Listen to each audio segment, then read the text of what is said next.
ماما نظرت راجع به کارای من چیه؟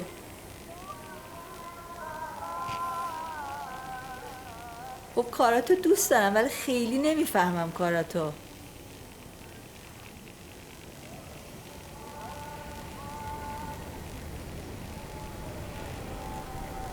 این دیپاس تهرانه.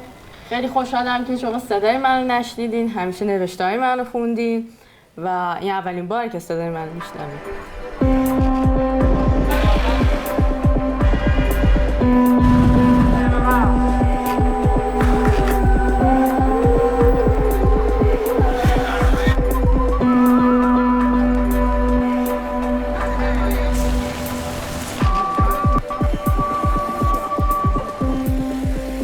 احساسی که نسبت به تهران دارم و در واقع با کلمات نمیتونم بیان کنم. با صداهایی که ریکورد میکنم و در واقع اون ساوندی که میسازم میتونم انتقالش بدم.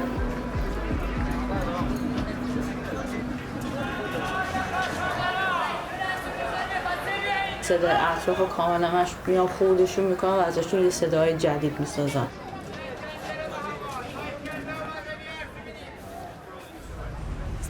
چیزی که دارم از صبح ریکورد میکنم تا شب و همه چی روه برای من.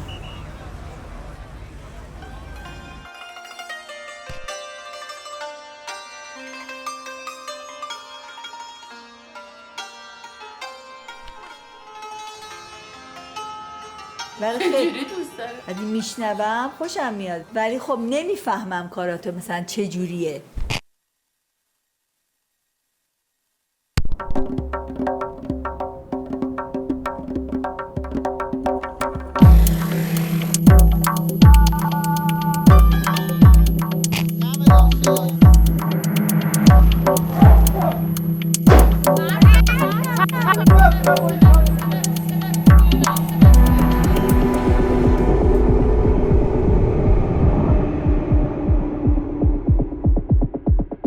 هم خیلی ایموشناله هم دارکه.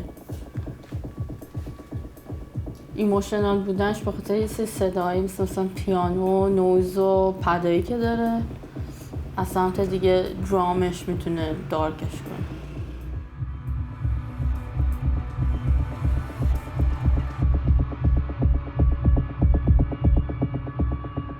ماهی چند بار این خوابو میبینم که از دیجای خیلی بلند دارم پرت میشه.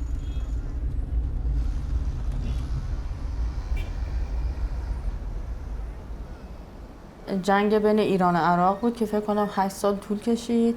من خیلی بچه بودم، خاطراتم خیلی محوه. فقط من یه صدای آژیری که همیشه قبل از بمبارون میومده برای همه یه حس روب و وحشت ایجاد میکرده. حالتا تنها چیزش اینه که من خودم وقتی میشنوم موهای تنم سیخ میشه.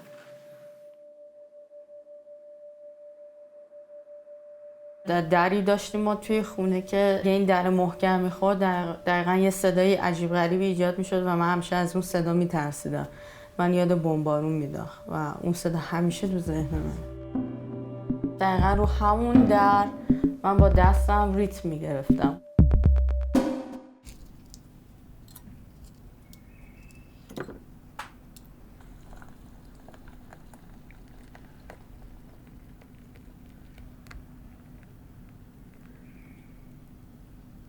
یادته که وقتی بچه بودی خب همش دوست داشتی با بابا این ور بری و همش گریه میکردی. بعد بابام روزای جمعه صبح میرفت سونا و تو هم خیلی دوست داشتی باش بری. بعد اون هم میگفتش که نمیشه، خب تو که نمیتونی با هم بیای و اینا. بعد تو گفتی که نه اشکال نداره، من یه سیب زمینی میزنم تو شورتم بعد باهات میتونم بیام.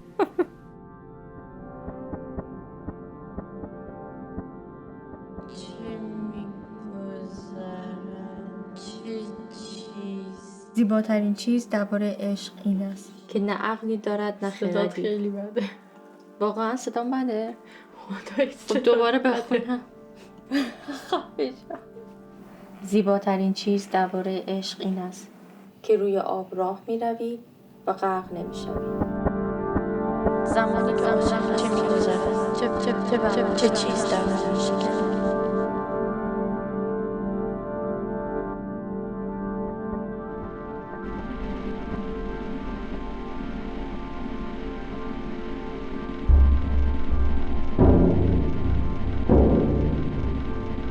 رانندگی کردن بهم آرامش میده.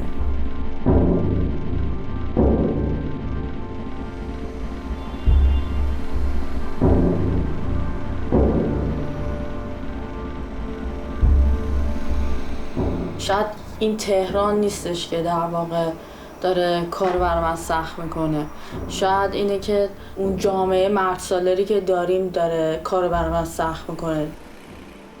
خیلی ها ساپورتیون، خیلی ها نه اصلا ساپورتیو که نیستن که هیچی، تا جایی که میتونن سعی میکنن که نابودت کنن و اینا خودشون آرتیستن.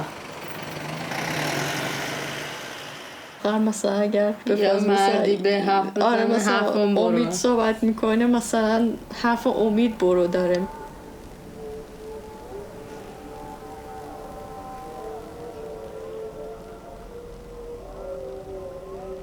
این کار رو 90% مردا دارن انجام میدن، خیلی کم پیش میاد که خانم ها توش اینوالو باشن و حالا من اینوالوم و از یه سمت دیگه الکترونیک میوزیک رو دارم تو تهران مثلا آرتیستای تهرانی رو معرفی میکنم. این در واقع کاریه که دیپ هاوس تهران داره انجام میده.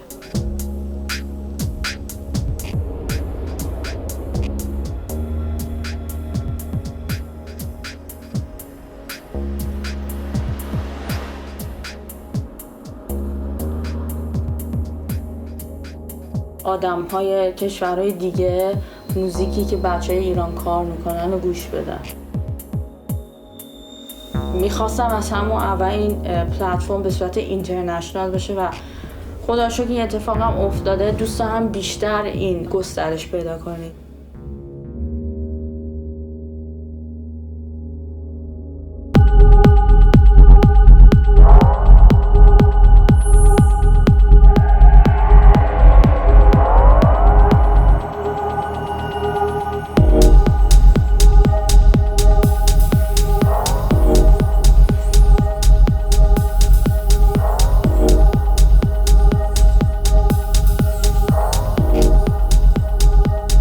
شرایطی که تهران برات ایجاد میکنه اینه که تو تلاشت رو 100 برابر بکنی برای اینکه بتونی به اون نقطه‌ای که دوست داری برسی.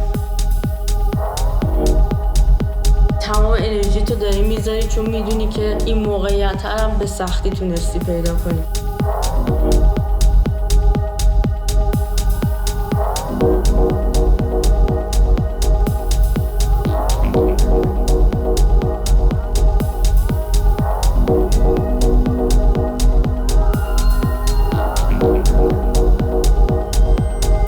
شهر دیوونه باحالیه. هیچ چیزی وجود نداره ولی همه چی وجود داره.